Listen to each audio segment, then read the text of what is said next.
We are live now, Tuff. How are you, mate? We finally live. we worked out this technology. At long last. Mate, we're going to probably have no. I really loved last week's show. We're on fire. We're on fire last week, but no one could see it. Now we're tired and worn out, and probably not. There's no one watching. But thing is, if I'm not too bad now. I've gone for a walk and had feel a better, meal and got hydrated up. I'm feeling all right. Well, by the way, we're live on YouTube and we're live on the Nik and Tuffy Facebook page at the moment. Okay. So we've probably got no one watching, but people can. There, hi, you're the first. If you can, you can make comments, and I'll see the comments if you come online there. So if you do, say something to us, and I'll share your comments as long as your comments are like about how great we are and all that stuff. But put the comments in there. How awesome we are. But we are well expecting that it could just be me and Tuff talking to each other for like we normally do anyway in a telephone call. But brother, we just want to tell you happy birthday for yesterday. Oh, thanks, mate. And Ange, yes, mate. You guys are almost twins. Yeah, almost. How old was Ange? I can't tell you that, mate. Should crucify me if I do that. So, okay. But I think there's about 40 or 50 years. There's 40 or 50 years between you, something she'll tell me, but you know. She had our kids convinced for years that she was 28 for like ever. And they kind of figured out after a while, they said, Mum, you can't be like, well, anyway.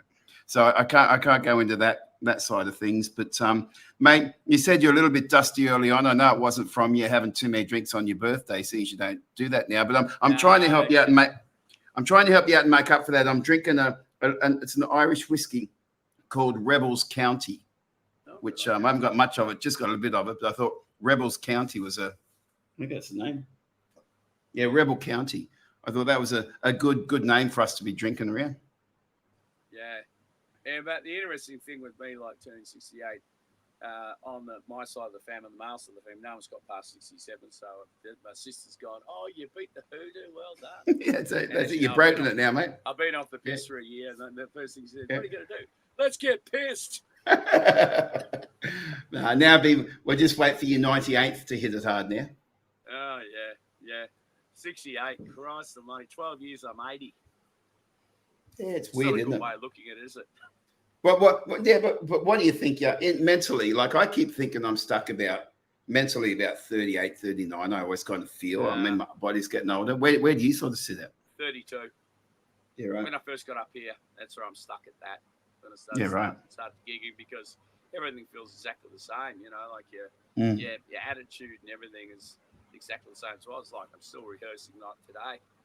And, still wanting to improve and all that type of stuff. So, still trying to figure out how to be successful. That's yeah. Well, just keep working at it. You know, that's absolutely like as you do. I've never known anyone who works as hard as you as far as coming up with ideas and let's try this. And it's a harder market now, as you know. But I've come up with this idea. I don't know what you think about it, because the pubs are very difficult. It's so expensive now.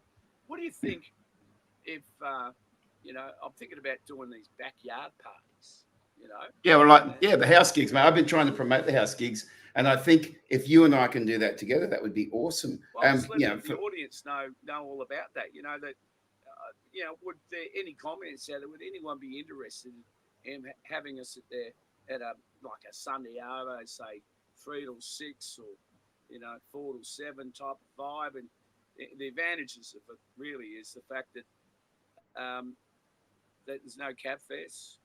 You bring your own drinks. You know, to go and buy a schooner or something is $9-10 these days. You know. You know what I'm saying? It's insane. Oh, it's insane. Mate, and then get a whole bottle of wine for what you buy a glass for. Exactly. It's just getting ridiculous. So, and when you get to a pub, they got the footy on. There's no vibe. I haven't seen a pub with vibe. I did a gig up at Alex Hill's the other week, and a girl comes up to me and said, she should go and watch you and me at Fridays. She goes, it's shit house out there now. So I went out with the kids to a place and said, we'll go down. There's nothing going on. Who do you hear? Who do you hear talking about? Did you hear any acts anyone's raving about? Yeah, no. Any venues No, anyone's raving about?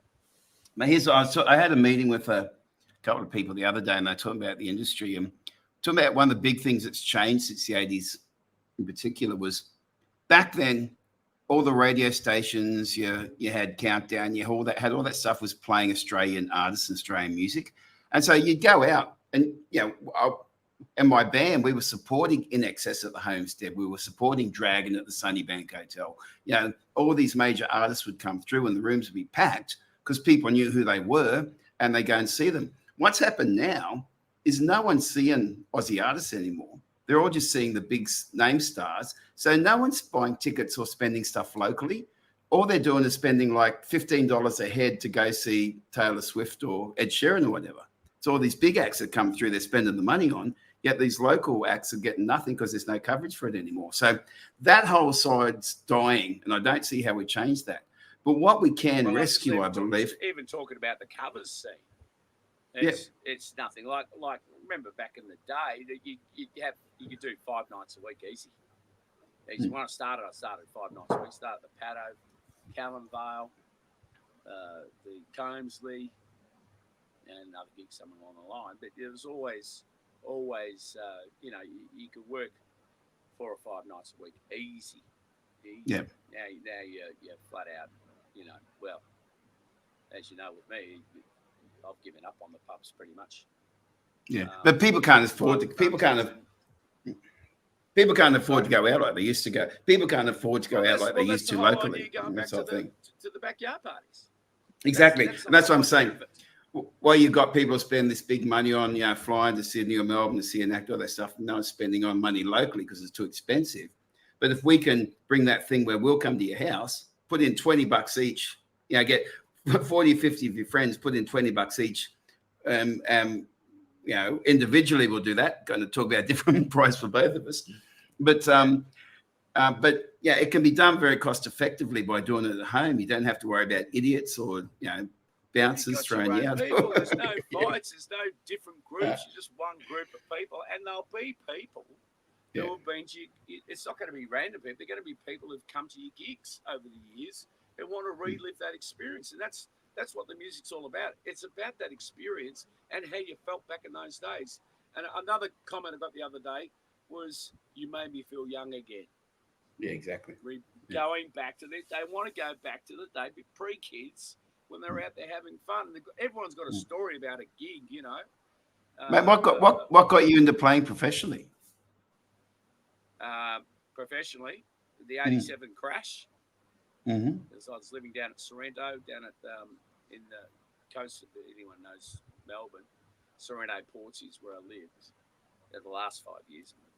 Down there, and I had a family painting contracting business that I ran down there. My other one was up in Melbourne, and we were just doing the cliff. It was all the old money, all these big old mansions, and you got to know everyone, and they just give you the keys. Oh, we're going off to Aspen, we're going off here. Here's the keys. Do the job, and let us know how much it's going to be. It was that easy. There's no quotes or anything like that. 87 crash come along. All of a sudden, this is their holiday homes. You're working on, even though they're big mansions, they're holiday homes, and I found myself. The new money started coming in. All the new places getting built there, but also mansions and stuff. But I found myself Christmas morning finishing off the job so someone else could be happy, and then not getting paid for it. Then I was doing little solo gigs, little duos, part time, where they clap at the end of it, put the money and cash in your top pocket, and ask you when you're coming back again. I'm going, hang on a second. You weigh one up against the other. You got all the hassles and everything with the other one, and this one they having fun. So we sold up everything, bought a 4-wheel drive and a caravan, took off around Australia. I'm going to go either paint houses or do gigs or whichever one worked out. And it turned out the gigs were the ones that took over, and it all started from there. Phone call to Greg Shaw got me into. I think the first gig I did for him was up at Crystals in Bundaberg there, or in the beer garden, and then and I had a gig in Cairns, And it started from there, and just then someone else going, and just snowballed from there. And the whole idea for me was a lifestyle. I had no interest in being a rock star or anything like that. It was just a lifestyle thing with the family, and as you know, I'm very family orientated, kids and grandkids and stuff, and it was all about the lifestyle more than anything else. And it turned out to be a good gig. Good gig, exactly. Ended up going really well. I'm still going.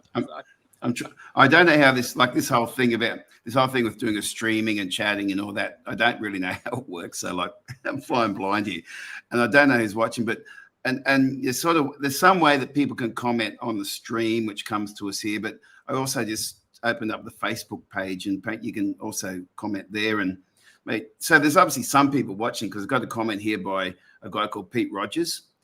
Pete, he was having got pretty close to working out what Angie's birthday year was. But mate, Pete was worried the other night that he couldn't work out the technology. He thought that he didn't see us live because he was getting the technology wrong. And I said, Pete, mate, trust me, it was us that couldn't work out the technology. But Pete and Annie, they owned a venue up in Toowoomba called the Lake Hotel. And I heard there was some hot barmaids working there. Mate, some really hot barmaids working up there. That was like their kind of adopted barmaid child in a way, and that was the venue where I met Ange. But Pete and Annie were like the most wonderful people. But so Pete, thanks. You're out there watching somehow, man. I don't know how this all works, but thanks for watching. I don't know whether we're any better than watching Australian Idol or not, but it's something we're going to try and do anyway. But so many good memories around those days. Just treat it. You know what I've been doing? I've been treating it like we're just having a chat like we always do. And if someone else is interested in it, great. If not, you and I have had a chat like we would normally do. So if anyone wants to jump on board, anyone got any ideas? If anyone's got any ideas for those backyard gigs, leave a comment for that for sure, because I think that's a winner. And I think, mate, the other thing I want to promote too, as I'm being selfish about this little moment, is that when we've been doing our gigs, people have come up and say, I used to see you at Fridays or Her Majesty's or the Lake Hotel or wherever, and we used to request this song and that song or whatever.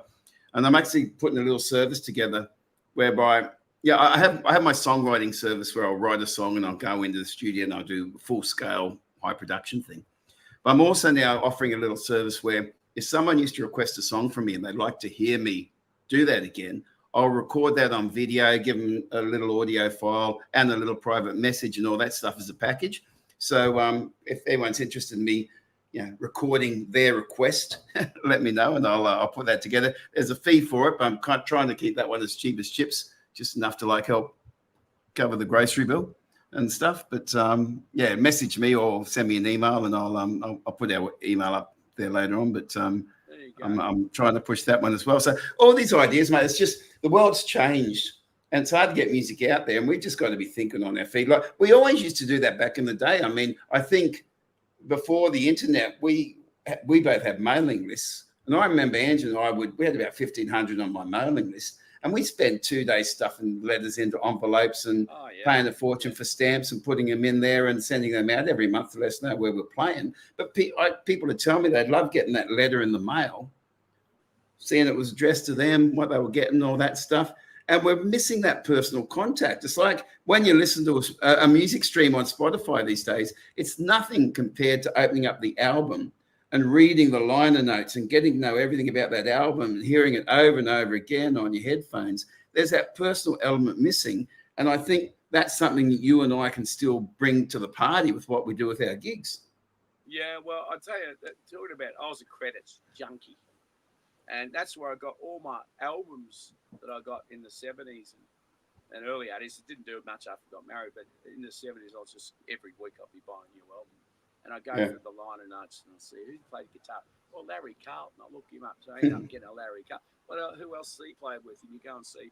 And that was the benefit of the liner notes. And I don't know why they're not doing that digitally for even Spotify or whatever. So people know who's been playing what. That's how you get to know all your players, Well, interesting point about that. I'm a big Lee Sklar fan, the bass player. I don't know if you know Lee. He was bass player for James Taylor. All that. Anyway, Lee, I actually bumped into Lee at the steps of McDonald's in Queen Street one time when there was a James Taylor concert. And I almost got to play in a session on him with LA, but that's another thing altogether. But anyway, Lee, Queen Street in Brisbane. Yeah, I did, mate. I've seen James Taylor like live about 7 times. You know, it's like one of my go-tos. James was my thing. Anyway, but this is when I was pretty young, and he was playing at Festival Hall in Brisbane, so it must have been mid 80s, 80. No, we're in 84, 85 around then. Yeah. And before the show, I was like, McDonald's. I don't know if it's still there, but it used to be underground, next to Her Majesty's and all that there. And I was walking down the steps, and I bumped into this bloke. He said in an American accent, "Oh, sorry." I looked up. Here was Lee with his big beard that he had. You know, I'm like, Lee Sklar. But so I actually bumped into Lee. But then years later, in my first sessions in Los Angeles, I was recording at Cherokee Studios with the Robb brothers. And the Robbs were actually good friends with all that whole crew. And the first sessions, they lined up the players for the session players we had. We had Jimmy Zanzamini, who was from Lita Ford's band. Rick Slaughter was a drummer, and he'd worked with Van Morrison and James Taylor, had John Hobbs on keyboards. Jimmy played bass, and came up later. I said to the guys in the Robs, "Oh, my dream is to one day get to play somehow with Lee Sklar." And they said, "Oh, we'll see if we can get Lee for that session." Anyway, they did actually try, but he was actually playing at the inauguration of Bill Clinton at that time in Washington, so it didn't happen. But I got that close to doing a session with Lee. But anyway, he does a podcast these days where he just talks about the thousands of songs he's played with and the artists he works with and everything else. And he was talking about the early James Taylor, the first James Taylor record they did, and Peter Asher produced it. And long story how it all came together. But he said one of the things that Peter did was he was the first guy in that James Taylor album to actually put liner notes in on who the players were. Before that, they were all these kind of session players in the industry and from CBS and all this stuff who no one really knew who they were. But Asher put the liner notes in. So suddenly Lee Sklar and his guys from the session, all the guys he worked with, Russ Cucknell and that whole group that worked with James Taylor, Jackson Brown, Carole King, through to Phil Collins, through to everybody. They really picked up all their work because Peter Asher put them in the liner notes. So the labels would be looking at trying to put out an album like Carole King, and they look on it and they see these guys on there. So suddenly they became the hot session guys in the world. And liner notes on albums, that's a difference that can make. And now people don't know who plays on albums. They don't know who the musicians are. They know nothing about it. Now, mate. It's just all bloody Spotify singles, and it's gone crap, really. Yeah. It's like Keith. He makes his money out of his merchandise and touring. Really? Doesn't make much out of albums. I think he does, but that's not where the bulk of the money goes, because the money's not in there. If anyone is watching who doesn't know what we're talking about, Keith Urban was in our circle growing up, and Tuffy and Keith worked a duo for a long time, and still close mates, Tuffy and Keith. So that's what he's talking about. And talking about, as big as Keith is, the world's changed where touring and merchandise is where his money comes from, right? Yeah. Well, he's got himself big enough now where, he's filling out. So that's why everyone tours so much. Mate, he's probably lived off that video, the royalties from that video he did with having Tuffy on stage with him at Entertainment Centre. That's probably generated a lot for him. He puts that out everywhere. And he goes, who's that with Keith? Who's that with Tuffy? I get that from the Crest, I remember you used to play at the Crest there. And it used to be a little, it was a little skinny god. Oh, yeah. That was Keith Urban. Oh, bullshit. Jeez, he's me though, mate. After playing with him, and I played with some great musos. Since, but thanks, mate. Thanks, mate. Yeah, but the quality of him was just like he just won everyone. Mate, you knew it. I mean, I remember. Going solo. I remember filling in for Rusty at the Tomo's Malulabar Hotel. And Rusty would do that thing where he'd phone up and say, "Oh, mate, I'm not feeling that well." Yeah, right. He just didn't feel it. You see that all the time. Yeah. So can you fill in for me because I was in town there? I said, "Sure, love to." And so you get on stage and you're there with, Pete on drums, Marlon on bass. You had Keith and Alan on guitars, and they'll be singing away because I knew pretty much all the songs they did. But then you'd sort of wait, and went into like that dueling banjos guitar thing they did, and Alan would be on stage and Keith would go down to the soundboard, and they did this sort of dual guitar stuff together. Yeah. And even though Keith wasn't singing like then, he just had the aura about him. It was just being so cool. And first time I saw it was at Sunnybank Hotel, and I've gone to Shorey. It wrapped in Israel again. I'm going. Good band. Who's that guy? Who's that young guy? Yeah. He's just got. He's a skinny prick. Yeah. He's got Star written all over it. Yeah. And as it turned out, and the beautiful thing about Keith, he's exactly the same as what he always was. He hasn't never changed. Yeah, but people don't realise too. When back those days, he never had the guitar out of his hand. It was like he never had the guitar out of his hand. No.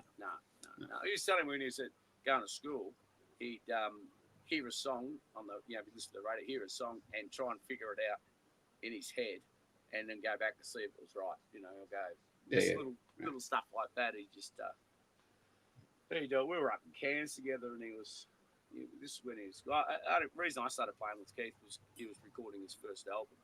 And it was just to make some bucks on the side. It ended up turning into a really good little act. We pursued for probably about a year and a half, 2 years.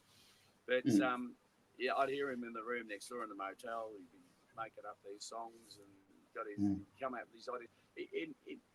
Like at the Crest, one time I was we were playing away, and then he just started. I was sort of having a chat. And he just started playing a little bit of like Pink Floyd, "Brick in the Wall." Mm-hmm. Then he started doing all this amazing guitar stuff. Just going, what the hell? And I put the guitar down and walked off. Let him go. Yeah. I go, go on, you smart ass. Go on, do bloody shit. No, and everyone's just sat there mesmerised. You just going, he just had it. It was world class back then. Yeah, for sure. And it took him 14 years before anyone. Before he had any tiny little bit of success over there. I mean, he struggled for bloody ages. He was telling me with the what was the band he had? The Ranch. The Ranch, yeah. Well, mate, what happened? What happened with there was Ange and I went to Los Angeles in '92, and Keith and the Ranch were going to Nashville at the same time. And we actually, I can't remember, it was Keith and his girlfriend at the time, myself, Andrew. I can't remember if Shorey was there. Yeah, she was Ange as well. Yeah, I know. Yeah, I mentioned, but yeah, another Ange. But we had dinner at, used to be Sizzlers at Toowong the week before we left. I can't remember who else was there. I don't know if Pete was there. But it was just, like, we didn't know what we were getting into. We were all just heading off into the blue. And scary part was, we were watching on TV while the Rodney King riots were happening. So you had all these people being beat up and fires happening. Everything else were going, okay, great. We're going to Los Angeles. You guys are going to Nashville. It looks quiet there. That's nice. That was kind of interesting. But also another friend of mine, a really good mate, just wanted to mention it, Fred Davies. Fred was one of Keith's early guitar teachers. I don't know how long he taught him for, whatever. He's an early teacher, but he passed away last year. And was at Fred's memorial service. I thought it was so cool. As they're carrying the coffin back out, the music he had playing was another one, Bites the Dust from Queen. So I thought, if you're going to have a great music track for you being carried out of the memorial service, another one, Bites the Dust, summed it up really well. So, anyway, just a shout out to Fred. Getting back to the Ranch, Keith told me they did, this is how hard it was when I first got there. Yeah. They did a gig that was... they were booked to, like sell tickets there with the whole shooting match supposed to book. And not one person turned up. Yeah. Not That's one. right. Not one. Yeah. So everyone looks at the finished product. Yeah. They don't realise the amount of work. I didn't want to do it because, not because it probably wasn't good enough to do it anyway, but I didn't want to, I have 4 kids at that stage. And, mate, you were making millions of dollars back here, mate. Sorry? You were making millions of dollars back here, mate. Yeah, but it's something I always thought about doing, but of course, but it was just too hard. It's just but, I didn't want to risk the family. It's great for you. You didn't have your kids at the time, so you could go for your life as a big adventure. But hang on, you're selling short your legendary reputation of harmonica player you built in New York. Oh yeah. Oh, it was all right. Mate, the white guy running around all the Bronx and everywhere else, knocking him out with his harmonica playing. That was awesome. Yeah, no, it was. Look, it's been a good journey.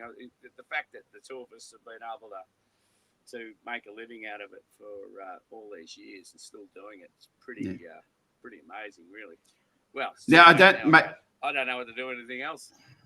Mate, I've got a few people. I don't know how this works here, but I'm just looking at the Facebook page again. You got people like Diane Cuddy. Hi, Diane. She said, "Great to see you guys." Matt Wallace is saying, "Hey, legends." He's watching. Hey, Matty. Matty's a firefighter around the town, mate. Who's one of the legends of the Brisbane. Kev Meredith is saying hi. Hey, Kev. He says he's watching. Kev ran the muster bar up at the Gympie Muster, and the muster bar was it wasn't like the official bar. It was the bar in the campsite. And it was like the best place in the world for people who didn't know each other to come together and have a great time around. And I actually wrote a song as part of my Sunshine State of Mind show called Kevy's Muster Bar. Thank God you're here. And really cool. And Pete Rogers, of course, he was mentioning before. But if you are watching, I don't know if you can put a comment in the actual stream or on the Facebook page or wherever. Just put a comment in, just so we know that there are people watching and how it's happening. And I'm going to actually try and do something with this live streaming thing every Tuesday and Thursday at 7. Now, it might involve me just singing a song for the hell of it, or if I can get other people to have a chat, we'll do that. And as often as Tuff's available, we'll be having a chat. And we're going to not just talk about music. I mean, we won't get too deep down the rabbit hole tonight because we couldn't, we're not going to start off getting kicked off on day one. But mate, it's really interesting to see that the police commissioner who was harassing people all through the COVID things retiring, and at the same also today the then health minister Yvette Darth is retiring, who was the health minister back in the COVID days. They're all running for the hills with the premier and everything else. And all I want to say about that thing is so many of my friends and musicians, and not just musicians, people in the gig economy, had their civil rights as an Australian citizen suspended or weakened during the whole COVID thing for stuff that we now know is just crap. And these politicians who made the decisions, they're from Dan Andrews to Palaszczuk to, the police commission, all that, they're all kind of running for the hills. But I just hope one day we do get to the point of having a royal commission about what really happened to all that, through all that stuff, and that we can hold accountable people who made decisions that they might have thought they're making the right decisions, but at the end of the day, they never cared about the people in the gig economy, the people who weren't represented by unions, by anything else. They had no one to look after them, who they used to build as much fear as they could in society to push their agendas. So I'm not going to go too far down that hole tonight, but the worst part about it is, well, what's come out for me is it's so easy to declare a state of emergency, and then all the rules go out. The rules go. Absolutely. Like state of emergency, then suddenly Parliament gets bypassed, and the Premier and a few bureaucrats can make directives which override the law. Yeah, well, that's where they're going to have a look at it about the. Hang on a second, and the whole things. Well, at least finally now the it was a test, mate. It was a test to see how much we can stand, how much they can do this. At least now, finally, I wrote emails to the Human Rights Commissioners, to the Human Rights Commissioner through the whole thing. But now at least the Human Rights Commissioner for Australia has come out and said there needs to be a royal commission, not just to look at what they did in an overview, which is what they're doing now. But the states need to be held accountable. The people in bureaucratic positions need to be held accountable. and the Human Rights Commissioner is saying that. So let's hope that happens. And mate, as we come to this next election, I just want to, in the right way, bring up these subjects so that as people go to vote, they realise the Labor Party really screwed us over. The Liberal Party, at state level, they were as weak as piss, absolutely. Yeah. Independents didn't know how to do it. They were just trying to promote certain personalities. But we need to realise that the one saving grace for our democracy, which I think is different from America at the moment, I don't know how America gets out of their position, but because we vote for our local member, our vote does actually have some power to it. Yeah. And people need to think of what their vote's about and who they're going to vote for. And it's not about winning the majority in the House, but if we can get to a point where a really sensible group of people with the right conscience can hold the balance of power as independents, I think that's what we can aim for. But anyway, that's the other stuff I'll head for. Well, it's a long way down. There's got to be a whole heap of changes, mate. But Yeah. Look, all that COVID thing was just climate change on steroids. Just trying to create panic, conquer and divide everyone up, and create panic and scare everyone. Where a normal person just wants to get on with their life, raise their family, and have a reasonable living, a reasonable lifestyle, and that's it. Nobody's asking for too much. And look, I understand that people... Kids coming out these days are, kids coming through now, it's going to be so hard. They can't afford a house. Yeah, but I understand that during that time, people who worked in the government, worked in successful businesses, they really weren't affected. They think, well, what was the issue? We supported the Premier. She was trying to protect us. But it's more the people in that gig economy end where we are that just really went through the point where we had our civil rights as citizens suspended, And so whatever your experiences was is what you will see the effect was. So I'm not putting down as people who had no issue. They were comfortable with it. But there's a lot of people in the gig economy, and it makes up a big part of the economy, an economic base of Australia. And they all vote. And all vote. That's what we've got to get people thinking about. But anyway, that's that side of it. But that's the type of stuff. During this streaming stuff we're doing, I'd love people to give us some ideas of what they'd like to talk about, because we're probably not going to mention the COVID thing too much because we don't know what you get kicked off for. We'll probably call that the dark ages, I reckon. We'll just say, remember the dark ages, tough when we couldn't. Remember when we had to sit at the table and we could talk, but then if we walked 3 meters to the bar where the same air was, we had to put a mask on. How stupid that was. And we'll call that the dark ages. So I think we'll go down there's that no road. scientific proof about There's it. no science behind it. I was 10, 12, well, hang on, where are we at now? No, 14 years ago. No, 10 years ago. I gave up smoking. I smoked most of my life, as you remember back in the heyday. Once, then you come up and gave me a spoke and started all over again. Well, you asked for it, and all that. So it was New Year's Eve. I gave it up 10 years ago, but I remember being in my house, and I'd never smoke inside. I'd go outside, and I'd go out to the veranda, and I'd have a smoke out in the veranda. And the kids' bedrooms were down the back of the house, like 30, 40 meters down the back there. And they'd be complaining about me smoking outside because the air was going down the back 30, 40 meters, and they could smell it. If you could smell that, what the hell difference does that? And the smoke particles are much bigger than virus particles.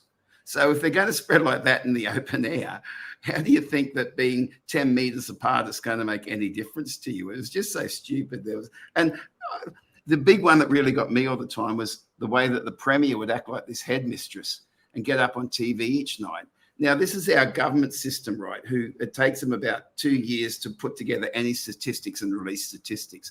They can't figure out the ramping issues at hospitals. They can't figure out all these numbers. But suddenly overnight, they knew exactly how many people were getting sick by something overnight. They suddenly worked out a method where they could report on everything exactly. It was just so much crap, and it's like, whatever. I got a bit. Vaccinations. Yeah. I got a bit voicey over that time in my little inner circle, mate. I did this regular thing where I talk about the Premier as Wayne and the health person. Then Jeanette, I'd call them Garth, like Wayne and Garth from Wayne's World. They get up on there and they do their little Wayne's World spiel every day.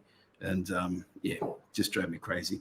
But anyway, moving on from that, that's if people want in the little Facebook comments people are making there, if people could let us know, first of all, if we're getting the technology stuff right, like, can you hear our vocals okay? Is it clear? Are we making sense? If you can let me know some feedback on that, that would be awesome. And just give us ideas of what you'd like to chat about, what you'd like to hear about. And most of it's going to be about music because that's my passion and that's what I think I really want to focus anything I talk about. But, coming into elections, coming into other stuff, there's not many places where people get around and have a decent chat. And people don't have to agree with me on my thoughts. If you've had a different experience, that's fine. But we need to be able to sit down as reasonable people and chat these things through, not just hate against each other. That's what really annoys me, is when somehow along the way we've lost our sense of humor as Australians, I think. Yeah, well, you can't lose that. That's all I've got. Mate, but Barnaby... I've still got it in spades, only because I look at everything as funny. I don't look at anything being... I just look at the funny side of things, even if it's bad. Mate, as sad as it is I don't agree with, obviously, Barnaby Joyce as a person he is, being asleep on the gutter and all that stuff. I probably relate to him more than I do a lot of other politicians because he's fallen asleep in the gutter. You know who my local member is? Who? My local member is Bob Catter. Yeah, Bob's a legend. Yeah. Well, I live up North Queensland, for anyone who doesn't know, in Carville. And Bob's come down and we've had a little town meeting about after Yarsi, we had all these pine plantations that got bowled over. And the place pretty much got destroyed. They're talking about what can we have for an industry that cyclone proof. Everyone's coming. What about coconut water and coconut oil and all that type of stuff? So we're all talking about that, and this lady goes, "Yeah, and you got all your greenies and stuff in there too." Go, the coconut trees aren't indigenous to Australia. And Bob goes, "Yeah, but you can't really help it if the coconut washes up on the shore and starts growing." I mean, what can you talk about that? And then another bloke's got up who's from the plantations, and he goes, "So how long before the plantation's up and going again? When's it going to be? Have you got any idea?" Oh, bloke says, "About 20 years time." 20 years time, please. And then I'll be dead by then. And we're trying to get something going now, not 20 years time. I'm going, I would have paid $30 a head for that just to go for the comedy, to go and watch the work. But for our area, he's fantastic. He knows he knows country people, knows he knows, because we're left out basically. Mate, but you talk about your area. I've done some gigs recently up at the Bus Club at Mount Isa. Bob's office is in Mount Isa. Yeah, he's Mount Isa. You got from Carwell to Mount Isa, and he's doing all that land. It's one of the biggest electorates. It's bigger than most countries you can think of. Yeah, but he lives in Charleville or Cloncurry. It's in Charleville, I think, or Cloncurry. Okay. Where he is, he's come all the way down, like it'll be like 10-hour drive from there to Carville, or 8-hour drive anyway from there to go and see his local constituents. That's what I call a politician. Yeah, exactly. No, I agree with you. I love it when I was watching an American TV show. They had a little bit about Bob and about the gay marriage, and he's covered. Look, mate, all the flowers bloom and all that stuff. Yeah, it's great. I don't care for it, but a person gets taken by a shark in North Queensland, or by a crocodile in North Queensland every second week. So it's gone from that's how I'm going. Oh, I love this bloke. It's funny stuff. Well, I was really curious. When we do some gigs up at Isa there. I didn't want to ask people like what their opinion was around the voice and all that, because you think, you don't want to step on people's toes. And then when you saw the outcome and you saw that, everyone knew it was just a whole scam thing going on around it, except the people in Canberra, they voted for it. But people like Bob and that they're so in touch with the people in their community. And that's what just is missing, I think, is so many of the metropolitan areas. It's like you look at the people. Well, I had meetings through the whole thing with the member for Sandgate area where I was living at that time. And he was also the minister for sports. And I met with him and said, it's a bit rich what's happening as far as the way that the entertainment sector is being treated, compared to the sports sector. And he just sat there blankly looking at me with his eyes that focused on me and just lied to my face, saying that they're not favouring the sports in any way. It's just the way things work out. Mate, the money they make off the gambling on sport obviously gave it preferential treatment. No sport was going to close down. I mean, I've got some great friends in the racing community, so I'm not knocking the racing community. Hallelujah for all that they do. That they're a great community, but through COVID, it didn't close down for one day during COVID because of the tax that the government make out of gambling. And good power to them. We didn't have that figured out as musicians. But the point is, the horses are breathing in all the viruses away from the humans. So they're when they're running, they're sucking all that stuff away from us, and they don't get COVID. So it's safe out there. Mate, there's a 2014 report came out from government entities showing that back in as recent as 2014, the live music industry added more sustenance to the Australian economy than the airlines industry. The problem with most governments is they think of the music industry as this leper that needs to be propped up all the time. It's an arts industry that isn't commercial. How ridiculous. One of the most consumed products in the world is songs. Digital content is like one of the major things that is exported around the world.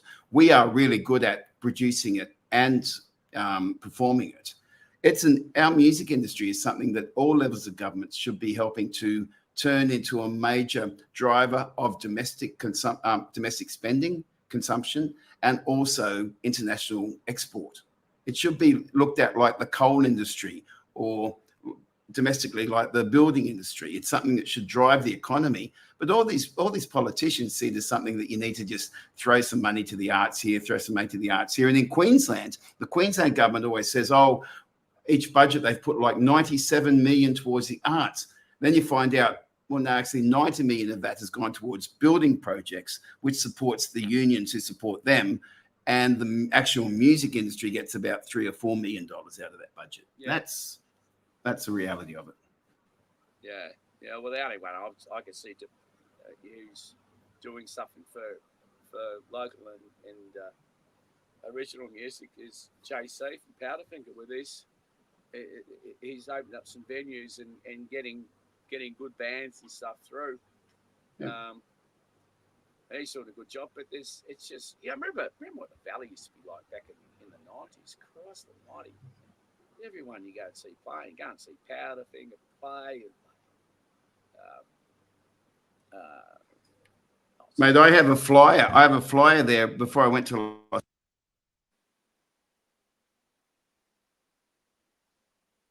frozen.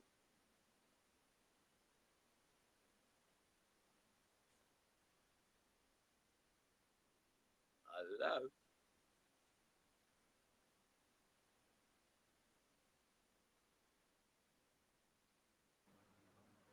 You there? Am I back? Froze.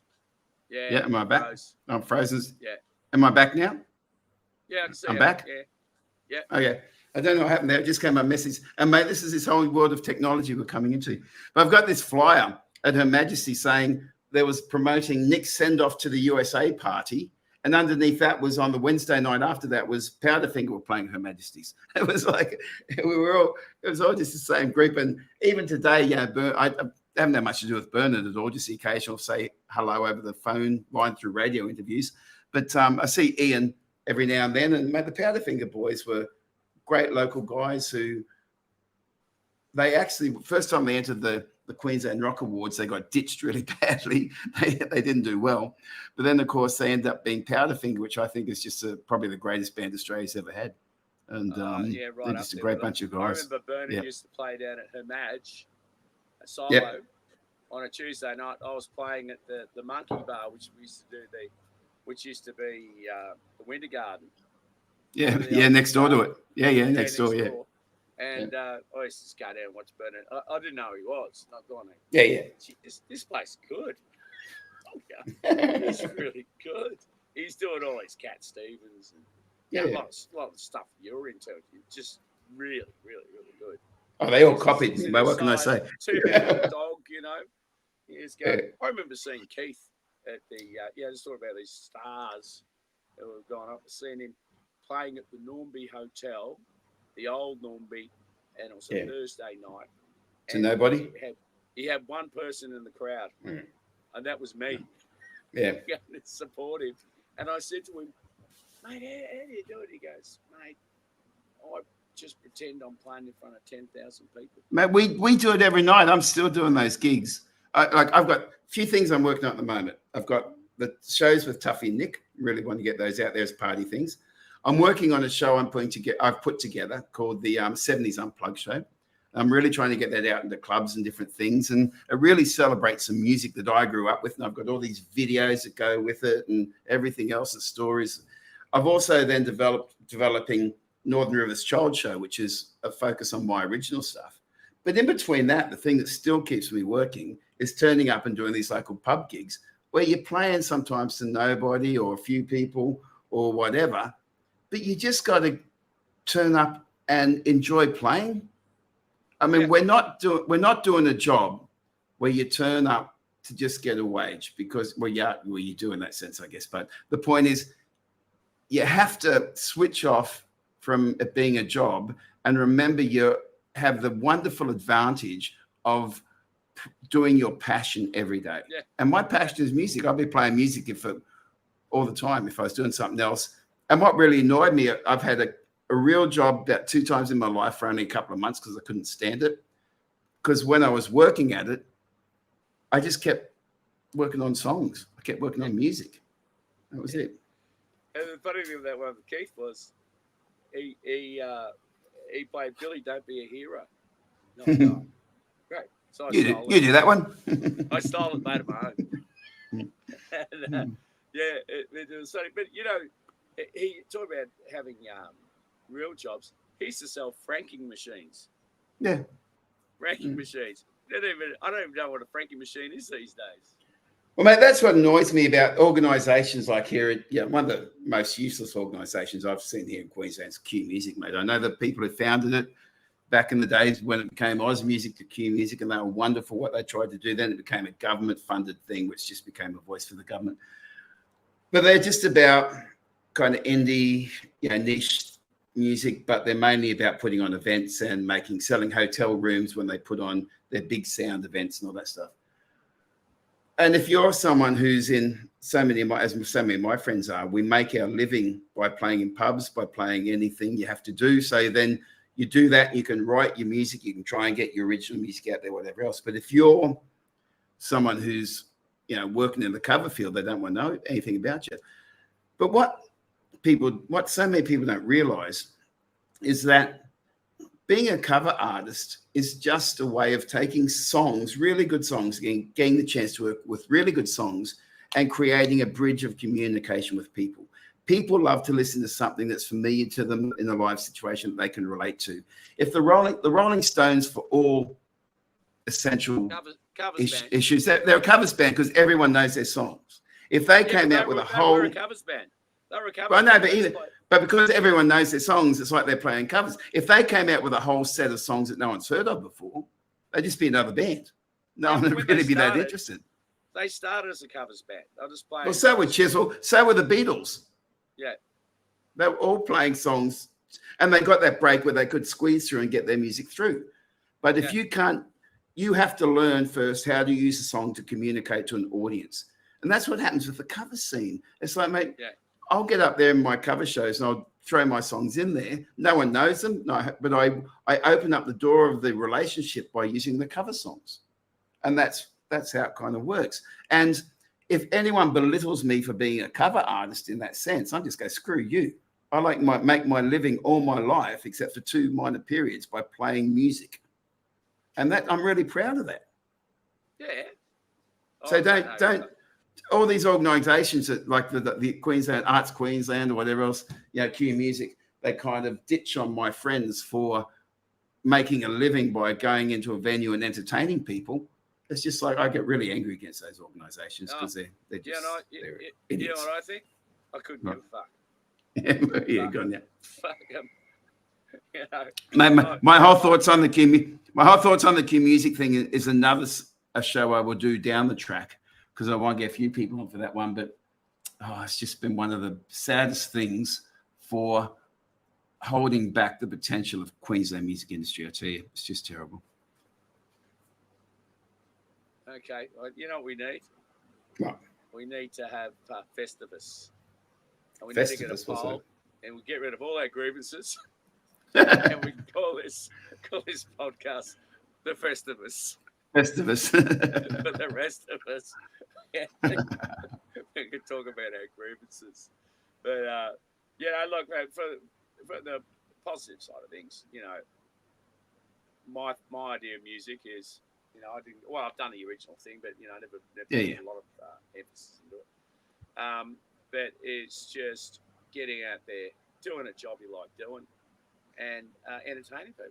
And people walk away entertained, and they come back, as they're saying, they come back telling their stories about those days. That means a lot to a lot of people.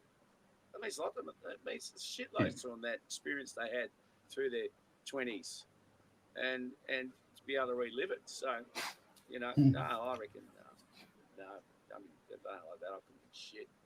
But I had Pete Rogers here says, very entertaining, boys. Joseph Vecchio says, g'day, guys. Scott Reed, I'm not sure what Scott's saying here. He says, snap put of it, Nick.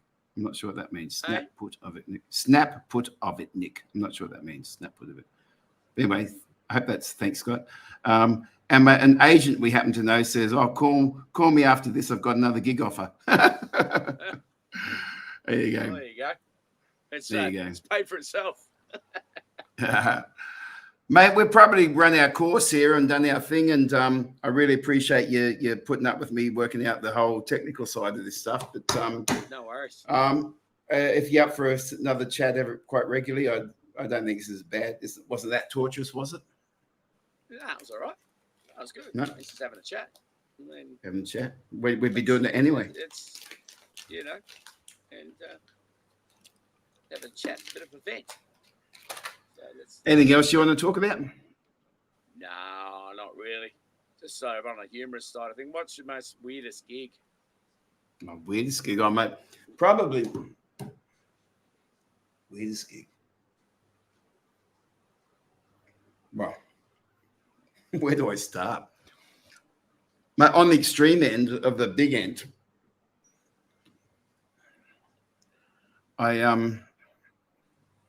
when I did a lot of stuff in China, and that's another story I'll talk. I'm actually won't use this whole thing to tell my China story a bit, but I had a song go number 3 on the Chinese national radio charts, and that led to a lot of interesting scenarios. But I got to work with some really big artists and producers in China. One of the artists I worked with was a producer. Producer/artist was a guy called Li Jie, and Li Jie is like. Bit like he was the godfather to like about 10 of China's major artists. A little bit, he was like a producer / introduced a lot of artists from regional areas into the main Chinese music industry. But he wrote a song called. No, he was Bengali. Maybe he's more like a. I'm trying to think of. I'm going blank here. Who's the guy Michael Jackson worked with a lot? The producer. Big American producer. Produced We Are the World, all that stuff. Oh, yeah. And he did Thriller and all that sort of stuff. Yeah, that bloke. Yeah, come here, man. It's one of those old people moments I'm having here. Anyway, Li Jie was like that. But Li Jie wrote a song called Wuxing Hongxi, which is like 5-star red flag. And it's a bit, while it's about their flag, it was also a pop song, which is a bit like which is a bit like how we love Land Down Under. They love Wuxing Hongqing. And when they did the 60th anniversary of the Chinese Communist Party, and they had like all the huge march past and everything, they used all this classical Chinese music, and they used one populist pop song, which was Wuxing Hongqing, 5-Star Red Flag. And Li Jie wrote and produced that song, and he did a version, but it became a big hit for a guy called Sun Nan, who was like the Robbie Williams of China. Anyway, CCTV4, which is like their kind of like, CCTV has 11 stations to it. It covers all of China, but CCTV4 has a bit more cultural stuff going on with it. And they did a special on Li Jie. And Li Jie actually had a really bad drinking problem. He really was, quite violent through his drinking problem. And they did this special where they went through his whole amazing career, but also his issues, his problems with drinking and all that stuff. And they started it off by looking at where he wanted to take music in the future. And he was doing a lot of work between traditional Chinese music, especially Tibetan Chinese music and Chinese mainstream music.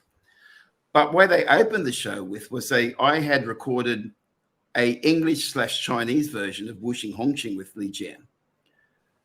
And so it was his famous song. I did this English/Chinese crossover version where I sang part in English, part in Chinese. And I sang on his special in CCTV, which went out to 70 million people. Now, I'd like to know how many other Aussie artists in China have got to sing to 70 million people in China. That was probably the most moment where you go, wow, did I really get to do that? Yes, I did. And you kind of blow your mind out. The other extreme of that is I was doing some shows in New Zealand one time. And I was down just north of Christchurch. And I was playing in a pub where there were 4 people sitting at this table at the back of the room. And they were these New Zealand shearers who'd sort of made it clear they really hated Australians. And I had to sing my set to these 4 blokes who were like tough New Zealand shearers who clearly hated Australians. And I got through it and I did it and I went, I can play any room. I can play any room. So, mate, they're the extremes, I guess, of the weirdest things I've done, I think. You want to hear mine? Yep. Compass Point 2, second go at Compass Airlines. Mm-hmm. They had an office near the Portos Hotel where I was playing, early 90s. And they used to come in all the time, and the CEO and stuff come in. This goes, we want you to go and play on the inaugural flight, Compass flight to Cairns, very first one. I go, oh, yeah, that's unusual. He said, but what we'll do, we won't pay you. We'll do a concert thing, Oh, yeah, good. Tickets, yeah. Right? So anyway, we've got on the plane. They had, a few celebrities and, all the news people and stuff at the time. And so with Darren Clark, Darren's come up with this. They said, yeah, you just got to play a few songs on the way up, And I go, all right. So just, walking up and down the aisle playing the guitar. I'm thinking to myself, this is fucking ridiculous. Anyway, that's all good. But then we got to the airport, Cairns Airport, and we just had to do a little show just at the airport, So then, mate, Darren thought, let's get pissed. So we got pissed. And thinking we've done all our work's done. And then we're flying in it. We had the seats, which would have been first class, but all the seats were the same. We're at the pointy end of the plane. And I'm sort of half flagged down and got a tap on the shoulder. When are you getting back up again? I go, what? I'm fucking pissed. So Darren, let's get up there. Anyway, walking down the aisle, I'll never forget it. I was doing Piano Man as the plane was descending. And all I could hear was,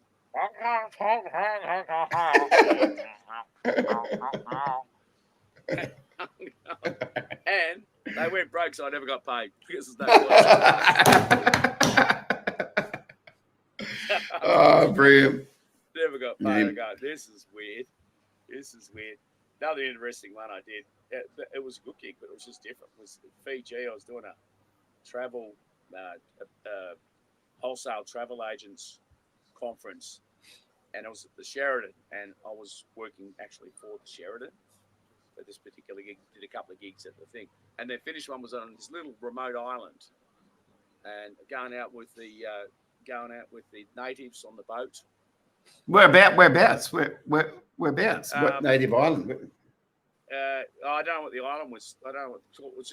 It was just a deserted island. I don't even know what the name. What, in the Pacific? Like, hey? In like a Pacific island? Yeah, Pacific Island. Yeah, off Denarau, around there, and that was only about 3 or 4 miles out. You know, 40 miles out, wasn't far. And we got out there, and it's all they had all these different huts, Fijian huts with all the different foods from all the regions and stuff around there. They had another big stage and a band, and you're playing. I'm just going out there with the native guys taking us out. I don't know what they were saying, but they were going. They look at me going,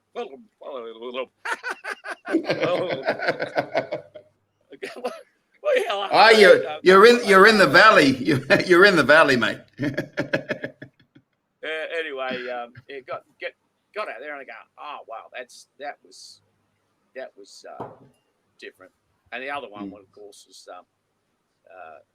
the weirdest gig I did probably ever. I was doing a duo up at Falls Creek at Snow in Victoria, and we got an agent come back and said, we've got a gig for you, the Tura Anglers Club on the way back. So I must pick up a bit of money on the way back. The guy I was playing was a really serious guy. He had a tie with little musical notes on, and wore the fedora hat and keyboard player, and very, very serious type of guy. Like he said, you and I say, "Gee, I've got an itchy ass." He goes, "Oh, I've got an irritated anus." He's that type of guy, right? Anyway, we got down. We had to meet this guy called Sock at these crossroads in a yurt. So Sock sent up, and then we followed Sock down to the Anglers Club, and it turned out to be a bikie club, the Monkey Mob or whatever it was, right? We've all done them, mate. Yeah. Anyway, we're playing away. They're going, "Geez, I hope you're better than the last band." Come here. I go, said the name. I can't remember what the name was. But I go, "Oh yeah, they're a good band." Yeah, I said, "I haven't seen it for a while." Yeah, that's right. Anyway, Jonesy said, "Let's go put on a stage." I had a beanie, like a Wolfie's beanie on, denim jacket, 3-day growth. I said, "I think I'm going to stay. I think I'll just stay like this." Yeah, dress right. Put on this tie and everything, And anyway, we're playing away.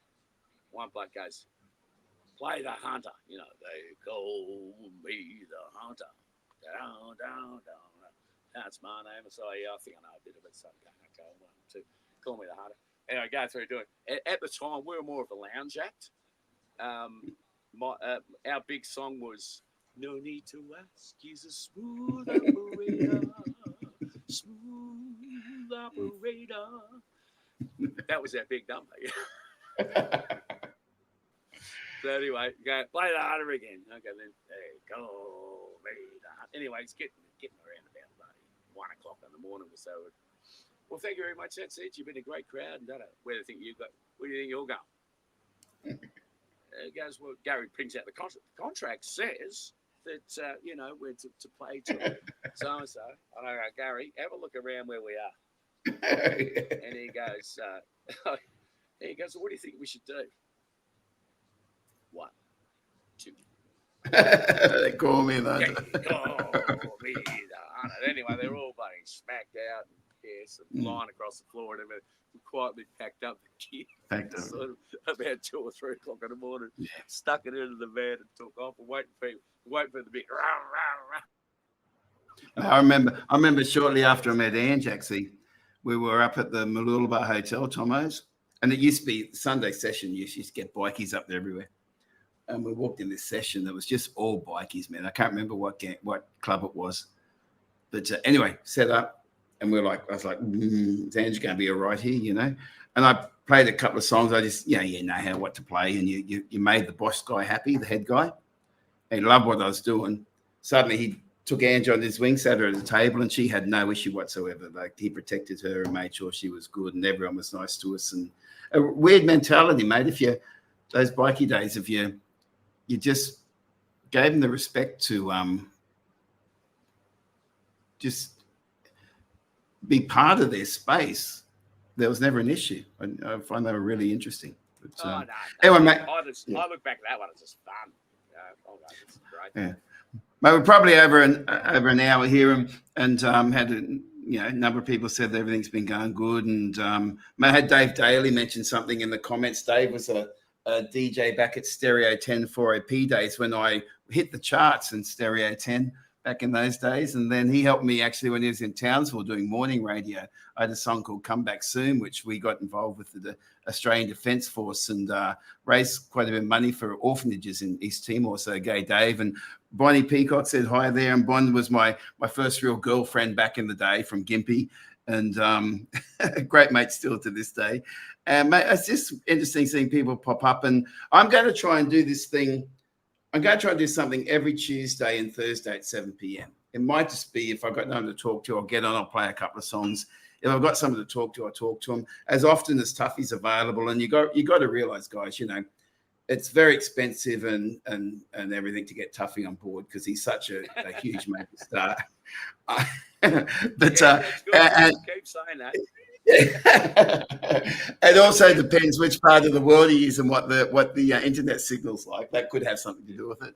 But and also his Linny is like kind of you got to make sure that she's happy to be doing it because she's like much nicer person than Tuffy, and you got to keep her happy. And we're in a motorhome. In the motorhome, that's right. So she's sleeping, we ain't talking. But she's watching a footy game tonight, which this is a big. I almost went to tears when Tuffy said he was missing the Lions game to have our chat. I almost started crying that he did that type of commitment to it. That was quite amazing, mate. Thank you. Anyway, absolutely. I've been looking at one eye. You've been looking at it. How they doing?